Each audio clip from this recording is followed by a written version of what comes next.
Hey, it's January 3rd. Happy New Year. I'm here to introduce our Sunday morning service, and you're probably wondering, why am I wearing the same shirt? It's because I only have one shirt, and I didn't get any for Christmas, so I'm just stuck with this one.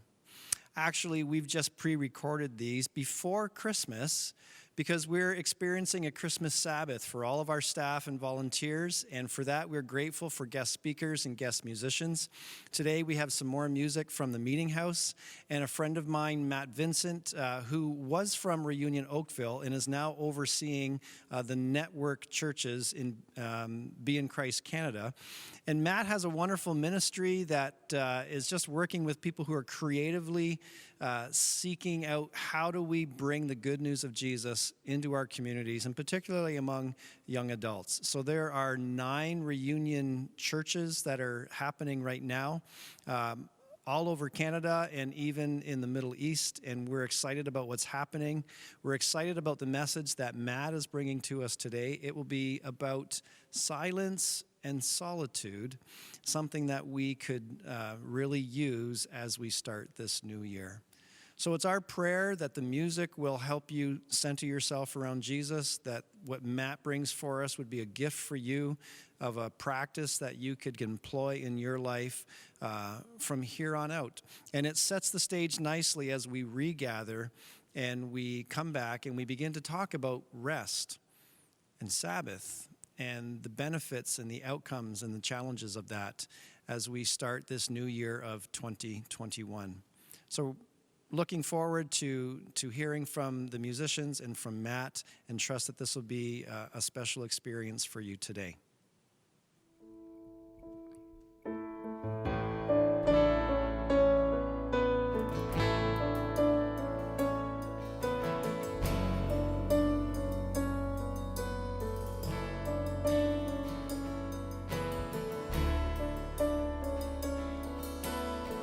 Sing My Hope is Built.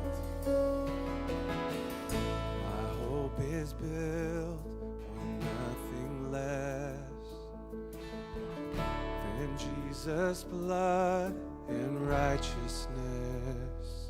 I dare not trust the sweetest frame, but wholly trust in Jesus' name. Christ alone, cornerstone, the weak made strong in the Savior's love. Through the storm, He is Lord, Lord of all.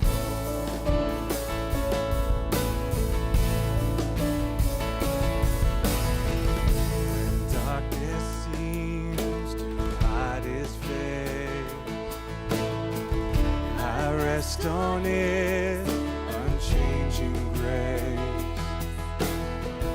In every high and stormy gale, my anchor holds within the veil.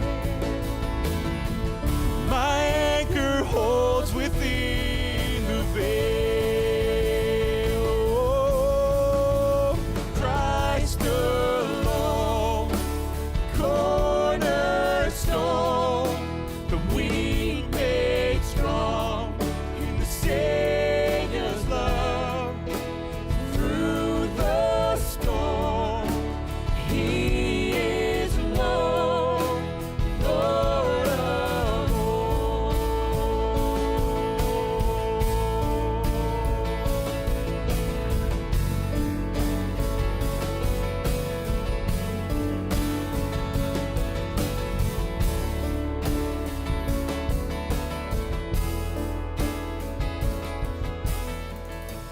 When He shall come with trumpet sound, oh, may I then in Him be found, dressed in His righteousness alone, faultless stand before the throne. Sing it out together, in Christ alone. In Christ alone, cornerstone, weak made strong, in the Savior's love, through the storm, He is Lord, Lord of all, Christ alone, cornerstone, the weak made strong, in the Savior's love, through the storm, He is Lord, Lord of all. He is Lord, Lord of all.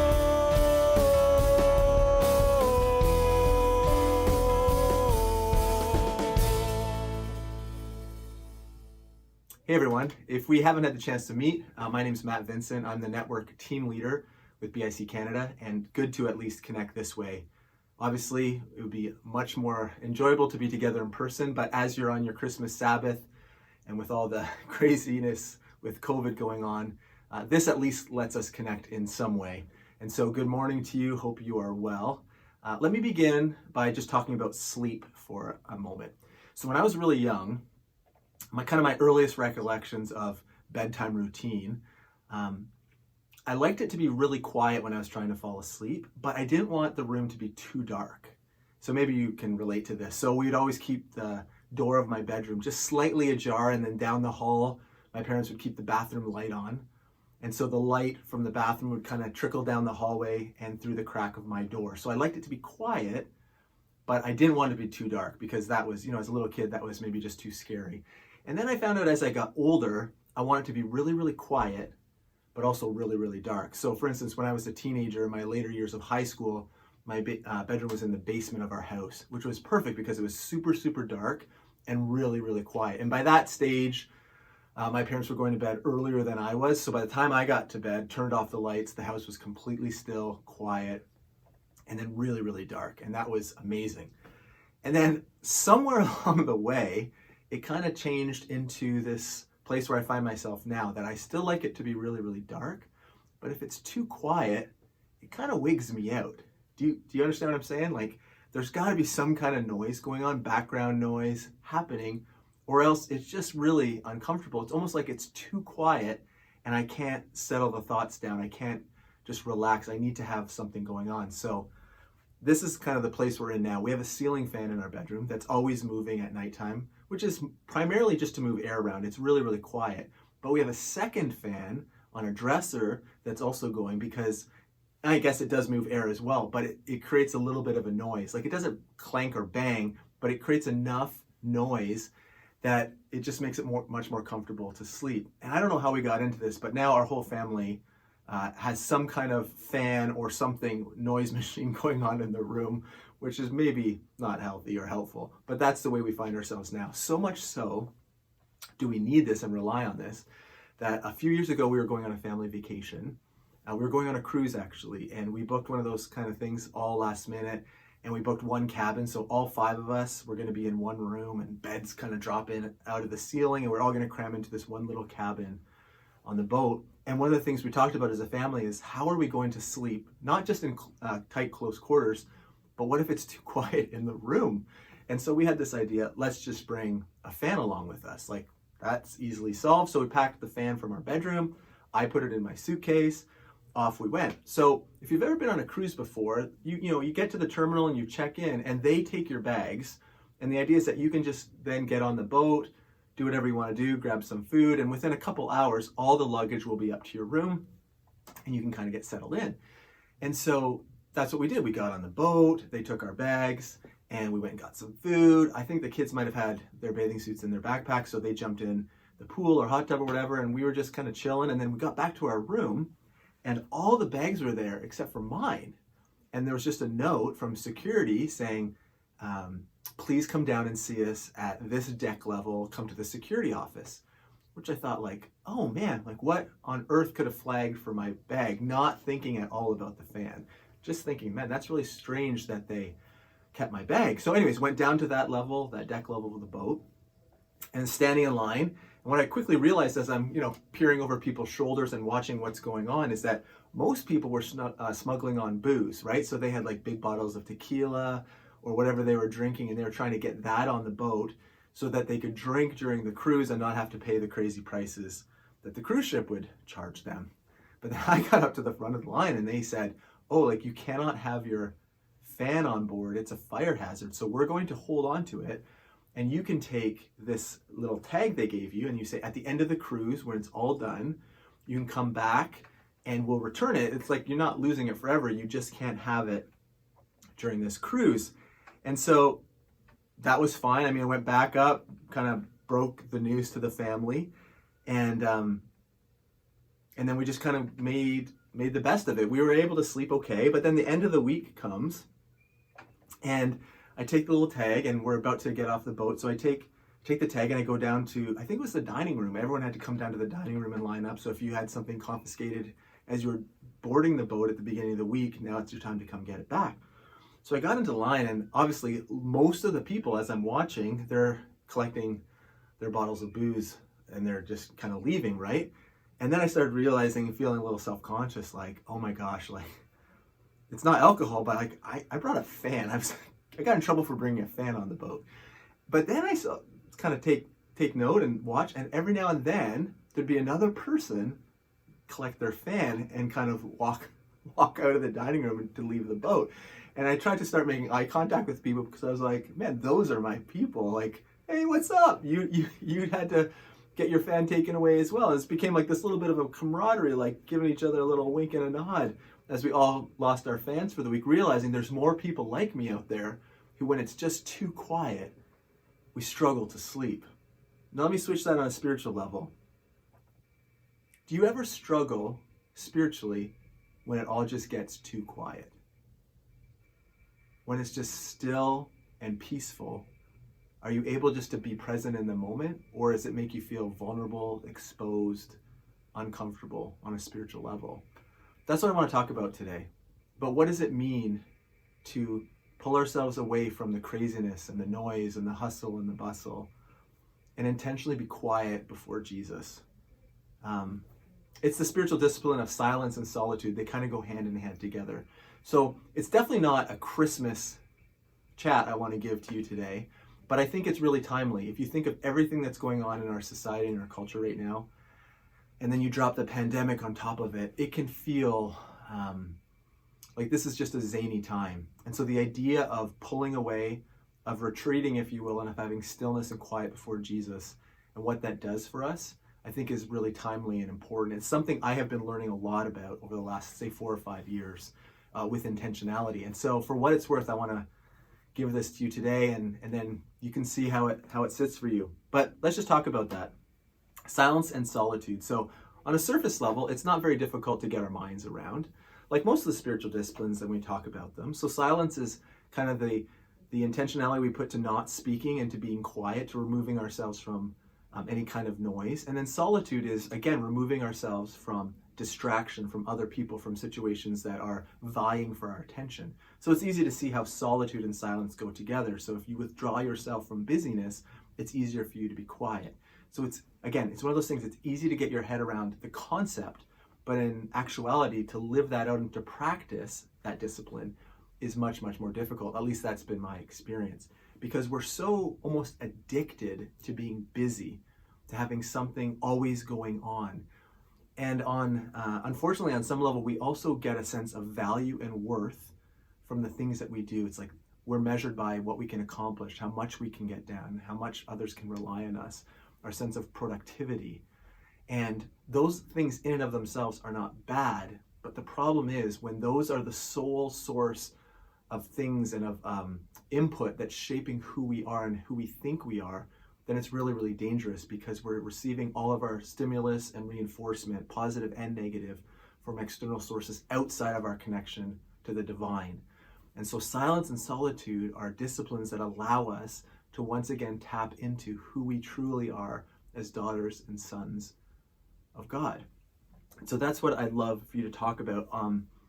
I want to just, on a surface level, kind of a high level, just go through a whole bunch of examples we see in the life of Jesus, because I think he models for us and demonstrates for us that in his own rhythm of life, he pulled away and had times of solitude and silence for himself. And if we believe that Jesus was fully God and fully human, that we see this perfect pairing come together, and it informs then, or can inform, should inform, how we set up our lives in terms of rhythm.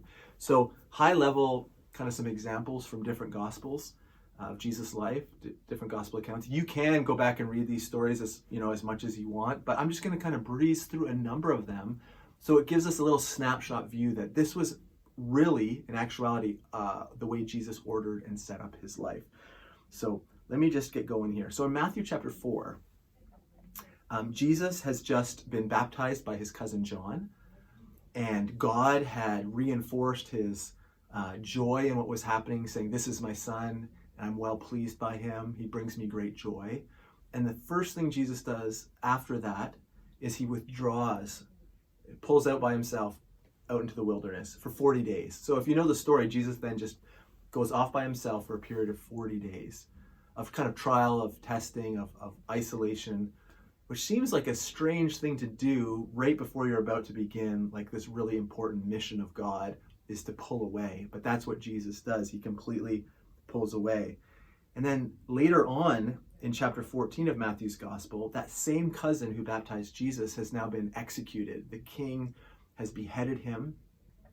And we read that when Jesus learns the news of his cousin's execution, his cousin's death, that this is what he does. Again, he pulls away. We read this in Matthew chapter 14, verse 13. It says, "As soon as Jesus heard the news of John's death, he left in a boat to a remote area to be alone."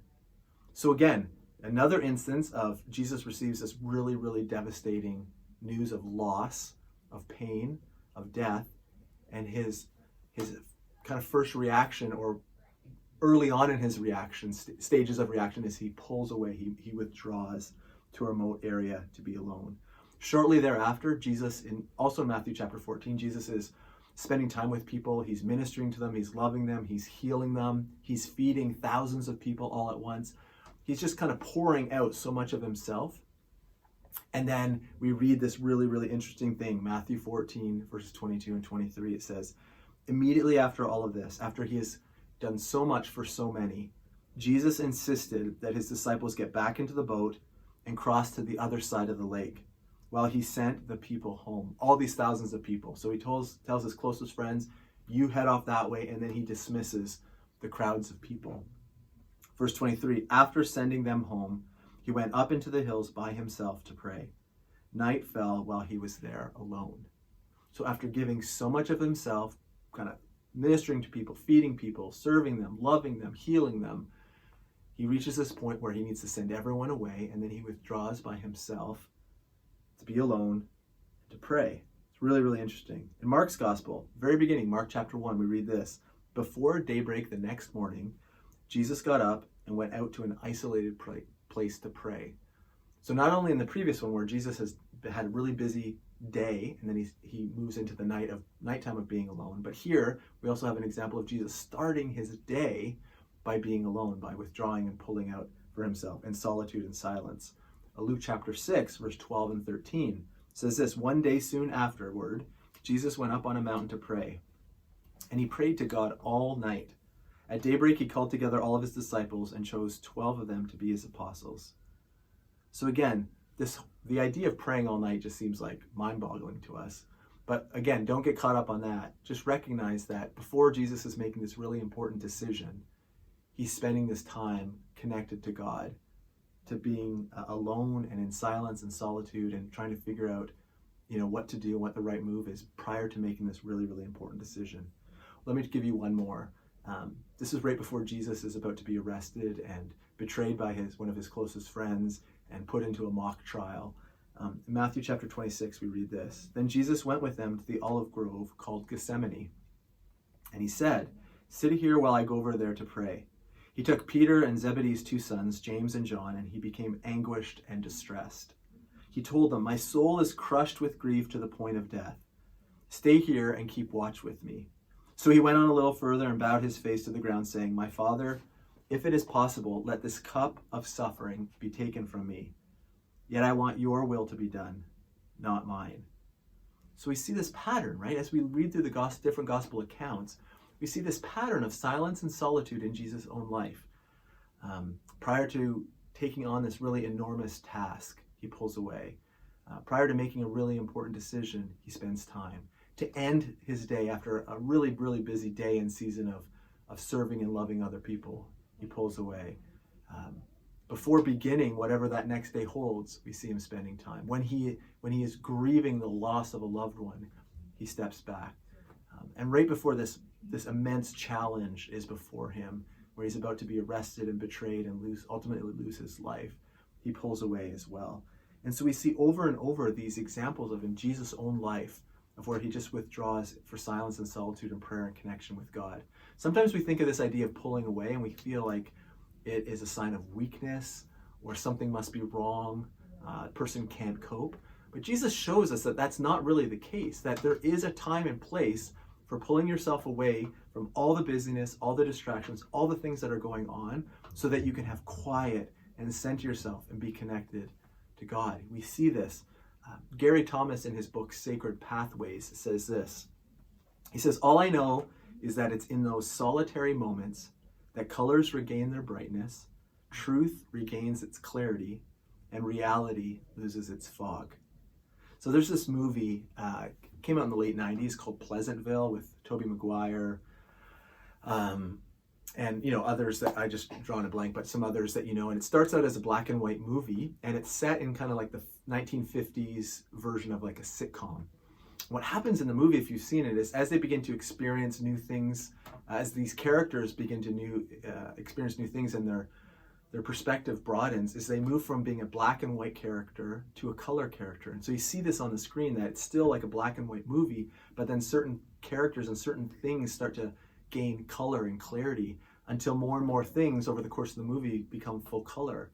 And I think that's what happens is when we spend time, intentional time with God in silence and solitude, is that things that are foggy or cloudy or black and white begin to have a new sense of understanding, of clarity, of color. Things start to gain definition that we never understood. It's because we're in that relationship with God that these things that once maybe weren't so clear now have a more three-dimensional, colorful image about them, which is really, really beautiful.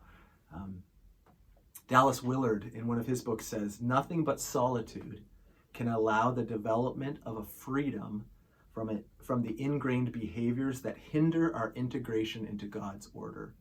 Nothing but solitude allows us to let go of some of these ingrained behaviors that get so easily shaped and tie us up, so that we can be more fully integrated into God's order of things. It's like, in order to let go of the way this stuff influences and shapes and changes us, we need to pull away, to withdraw, to find solitude, so that we can be connected to God and find a renewed sense of order and identity and belonging in who God is.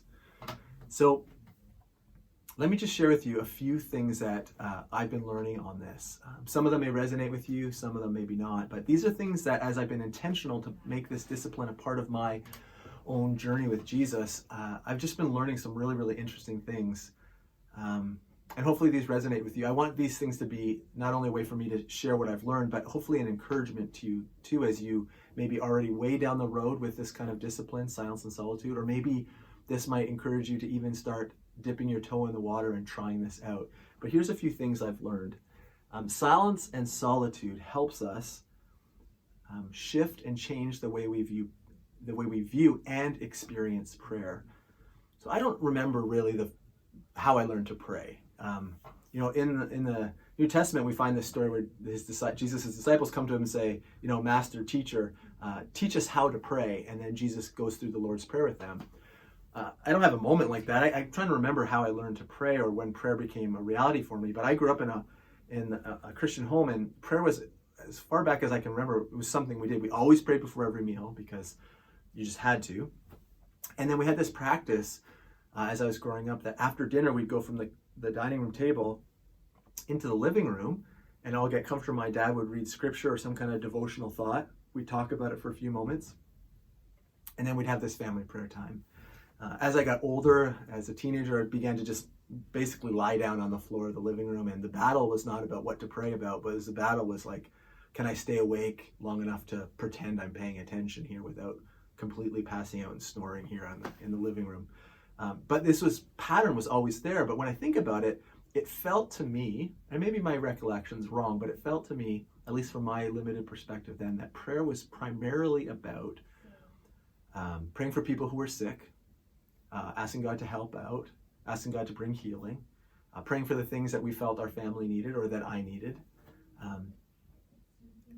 Maybe kind of tossing a little bit of, God, we love you because, but really it felt like it was mostly just sharing all the things that I wanted or the ways I hoped God would show up. And to be honest, kind of only doing it in a way that you only half thought it might work. So you were kind of only half in because you wanted to protect yourself in case God didn't show up the way you thought he should show up, and then you're hurt by it. So it's kind of this really strange experience with prayer. It never really grabbed me. It wasn't until later on in life where I began to see prayer as something that was completely different. I began to understand and recognize that prayer was primarily about giving space and time for me to be formed into who Jesus wants me to be. So yes, it is about sharing my heart and my thoughts and my ideas with God, because I think God loves us enough that he cares about those things. But those weren't the most important things. The most important thing about prayer is that it was time for me just to listen and to receive and to allow God access to parts of my life that normally I wouldn't just open up. And in that, to receive change and challenge and correction and encouragement, which brought ultimate transformation into my life and my discipleship as a follower of Jesus. So silence and solitude have become this really, really, really important fertile soil that allows me to understand and view prayer in a whole different way. One of my professors in seminary said the primary purpose of prayer is transformation. And that's exactly what I've experienced, is that when I pull myself away from the distractions, when I spend time just with Jesus in silence and solitude, is that what I'm realizing is that is the place, and that's the fertile soil that brings transformation and change into my own life. Yes, I share the things I want to do, but it's mostly about receiving and listening and being changed by Jesus, which is really like amazing and wonderful, and it's changed my whole perspective on what prayer is about. So that's one thing. Silence and solitude has allowed me the opportunity to experience prayer in a whole different kind of way. That might be something interesting for you to experiment with. Silence and solitude also is a place where we are forced to stop believing our own press. So it can be really, really easy when all our stimulation and all the things that shape us is coming from the external world around us, positive and negative reinforcement.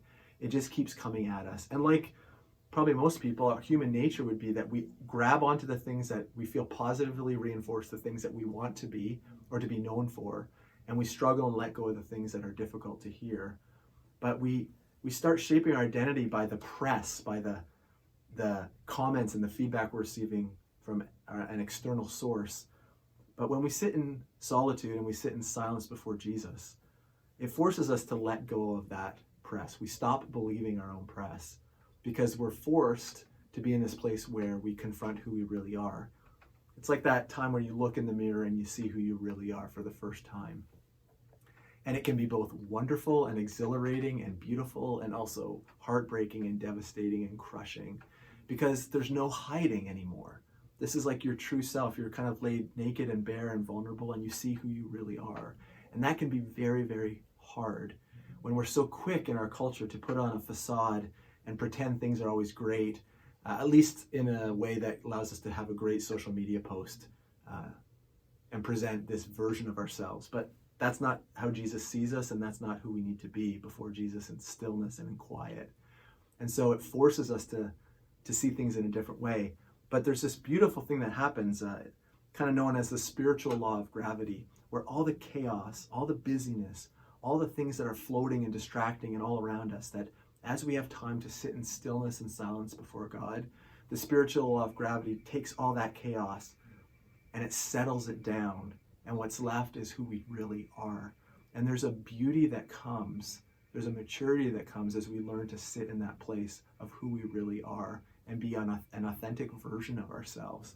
Again, it's very, very difficult, but it's like the priorities of God begin to have access into who we truly are, and we let down this veneer, this fakeness. Whether we mean to or not, we all kind of do that. We all have this shield that we keep up, and we use it as a way of even keeping God at arm's length.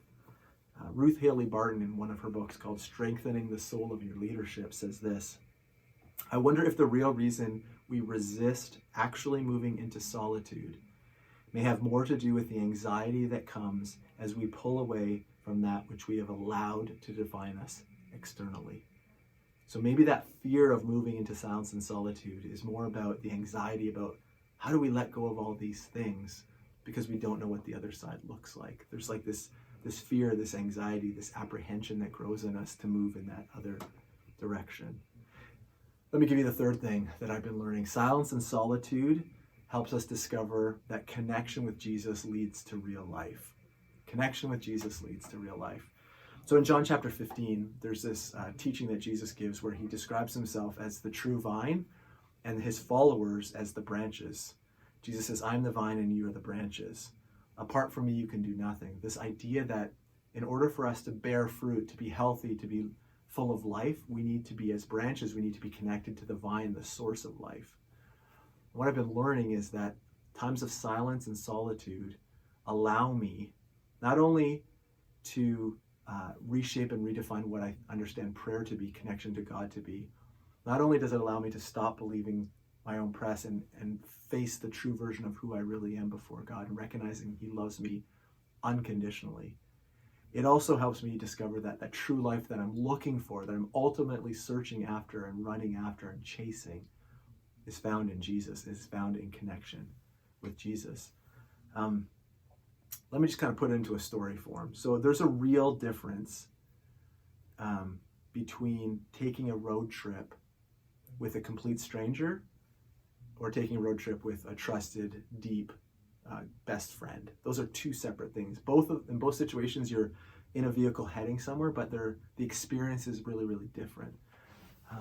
So when I was in kind of university zone, I went to university in Toronto. So if I was staying in the city, it was easy. TTC, subway, buses, wherever you want to go, there's a great transportation system.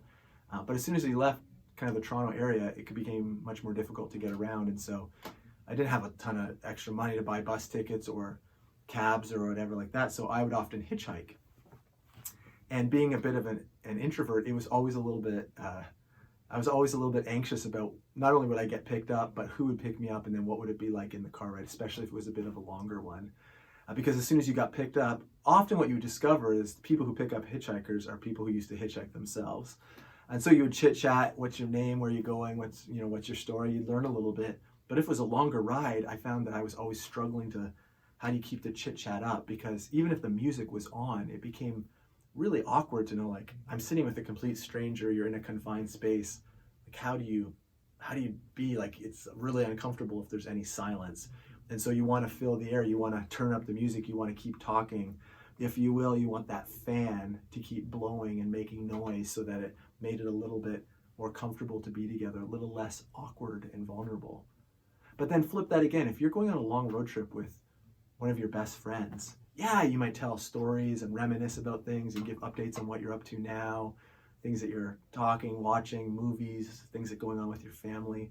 But it's also okay then just to be still and to be quiet, and you're completely comfortable in each other's presence because there's a depth to that relationship that doesn't rely on a lot of external noise and stimulus to be coming in. And that's what it's like with Jesus. I think when you're first digging into this idea of silence and solitude, it feels really weird to be pushing into that connection with Jesus. As a branch being connected to the vine, you're trying to figure out what that looks like. It can feel awkward. It can feel like you're hitchhiking, you're getting picked up by a stranger, and now you're forced to spend this time together. And 5 minutes feels like an eternity, and you're trying to fill the air with noise because we don't know how to just sit and be. But one of the things I've been discovering over the last number of years is that the more I spend intentional time with Jesus and just shut up, just be quiet, that there's this new kind of connection that has formed where I feel much, much more comfortable to be still and to listen and to allow God to speak into my life and to bring transformation. Now, don't get me wrong, it can be really difficult. Being still before God and being quiet is so hard. My mind, my personality is that my mind is racing like 100 miles an hour. Even if I feel calm or appear to be calm on the surface, internally I'm always going a million miles a minute. And it's really hard. It's called a discipline because it takes work too, right? It's the discipline of learning how to be with Jesus in this way. But it's completely changing who I am as a follower of Jesus. And so if we were together this morning, one of the ways I love to, as I set up a topic or a talk, is I love to then throw it open, not just for Q&A, because that makes me feel like I'm an expert, but rather for conversation. And so if we were together, this would be the time I would say, hey, let's spend a few moments now just having some conversation about this. What's standing out? What do you see from some of those gospel accounts of Jesus' own life? Or what's this making you think about? Or we would have that. But since we can't do it that way, here's what I'd love to do. I want to lead you through a time of silence. So you may not be in solitude, because wherever you're watching this, you may be with other people. But we can be quiet for a few moments and even just experiment with that. And sometimes we talk about things and we never practice them. So I'm going to give you a little chance just to be quiet. So here's what we want to do. I just want you to get comfortable in your seat. However, if you're sitting down or if you're lying down, however you are, just get into a really comfortable position. And you don't have to worry about timing it. I'm going to look after all that. I'll pay attention to it. But I want you just to get comfortable, and I'll guide you. So trust me in this, you're safe. You're probably all at home, so it's a really good place to do it. It might be a little bit more awkward if we're together on a Sunday morning at the church building. So just close your eyes now. Just be quiet.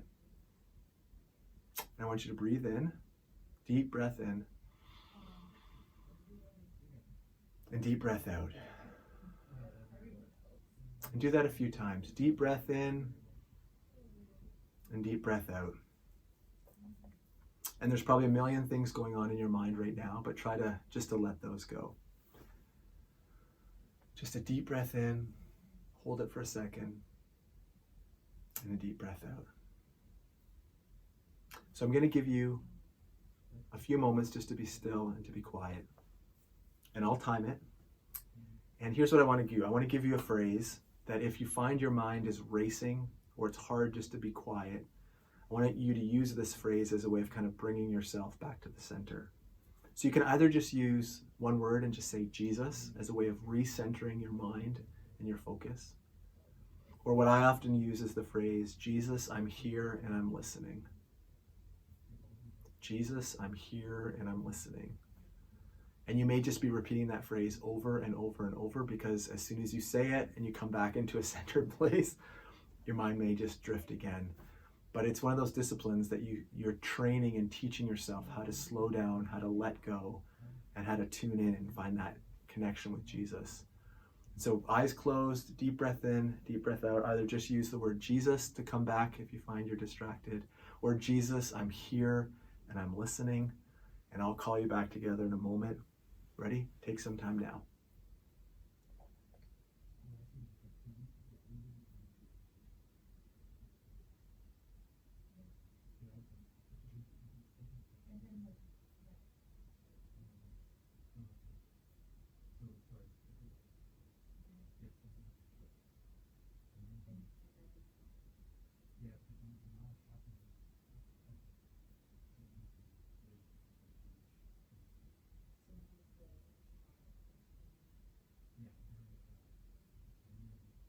Jesus, we are here and we are listening.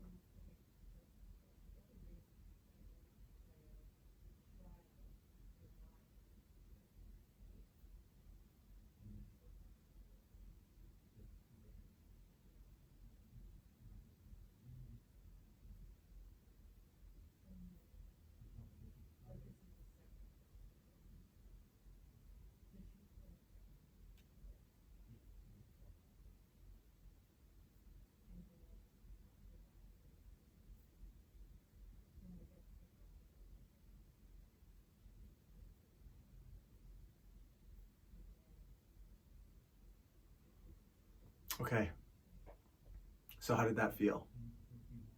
That was probably just over a minute. So for some of you, it might have felt like an eternity.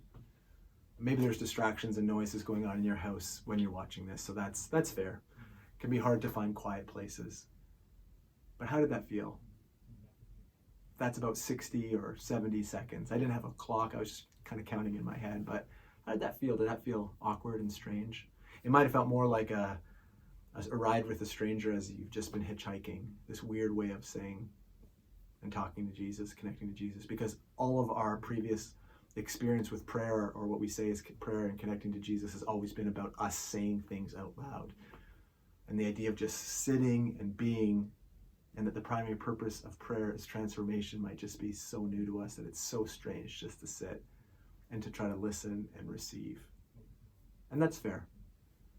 It's just a little bit of a time to try this.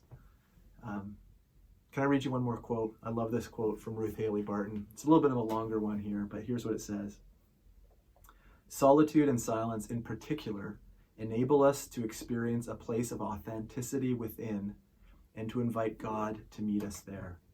In solitude, we are rescued from relentless human striving to solve the challenges of life through intellectual achievements and hard work, so that we can experience the life of the Spirit guiding toward that true way that lies between one polarity and another. In silence, we give up control and allow God to be the God in our life rather than being a thought in our head. In that place of our seeking, we listen for the still small voice of God, telling us who we really are and what is real from a spiritual point of view. Then we are not quite so enslaved by the demands and expectations of life. So I don't know where you're at as you're watching this. I don't know how you're feeling. If you're struggling with this whole COVID situation, if you're feeling high levels of stress and anxiety, of isolation, of frustration. I don't know if you're struggling in your work, if you've lost work, or maybe you're busier than you've ever been because of what's going on with the pandemic. I don't know where this strikes you. I don't know if you're a committed long-term follower of Jesus, or if you're just brand new to the idea of following Jesus and exploring this side of your spiritual being. I don't know where you're at, but let me just encourage you. I have found that the discipline of silence and solitude has radically transformed my life. It's changed who I am as an individual follower of Jesus. It's changed who I am as a husband and as a father and as someone who tries to give leadership within the broader church. Because what it is doing is it's helping me find my true sense of identity, who I really am. It's helping me receive and identify places in my life where I need real healing and I need Jesus to show up. And it's helping and allowing Jesus to bring transformation and change that isn't always easy, but always leads to deeper connection and a different kind of life with God. And so I just want to encourage you, wherever that is, be open to trying maybe new things. If you're feeling like a little stale in your relationship with Jesus, maybe silence and solitude can be one of those spiritual disciplines that allows you to have a new sense of life, a new sense of expectation. Again, don't enter it trying to achieve, right? We always try to do that. We try to win at everything. We try to make it work. We try to be the best at it. Rather, just try to come to it and say, Jesus, I'm here and I'm listening, and try that on. Maybe 5 minutes is too long to get started, so maybe you sit down on your couch, you begin your day or you end your day, and you just set your stopwatch and maybe you start with 3 minutes. And you may be distracted the whole time until that alarm rings on your phone, but keep at it. Day after day, keep at it. A couple times a day, maybe begin and end your day with it. And then over time, through that discipline, through the practice, you begin to tune in and understand who God is in a different way by accessing and letting him in. Jesus, I'm here and I'm listening. So I just encourage you, sisters and brothers, to put time aside. It's well worth the effort. And I hope that wherever this finds you, that you are encouraged, that you understand that Jesus loves you completely and is waiting for that level of connection, inviting you to come if you are weary and burned out, and that he wants to give you rest and a new sense of life. So anyways, bless you. Hope we can see each other down the line. Hope you're safe and well. Love to you from the broader BIC family. Let me just close in prayer, and then it's over to whatever's next here. So Jesus, thank you for this time to have this conversation. Wish I could be with my sisters and brothers. It's much better when we can have a dialogue and a conversation, but at least this technology allows us to talk about something together and consider possibilities. Jesus, I pray that you make yourself known to people in new ways, that even as These friends from New Life in Collingwood are working through just a Sabbath time of just pulling back and getting rest and refreshed over the Christmas break. That you are revealing and speaking to yourself in new and different ways and reminding them of your deep love for them. And that maybe in this discipline, we learn to turn down the noise that is always bombarding us, and noise that we become so comfortable with, we feel like we always need it in order to just be. Help us to learn the difference of letting those things go and to find true identity and meaning and shape simply by being in connection and relationship to you. So God, we are here and we are listening, grateful for this time together. Jesus, in your name we pray. Amen. All right, everyone, take care. Peace.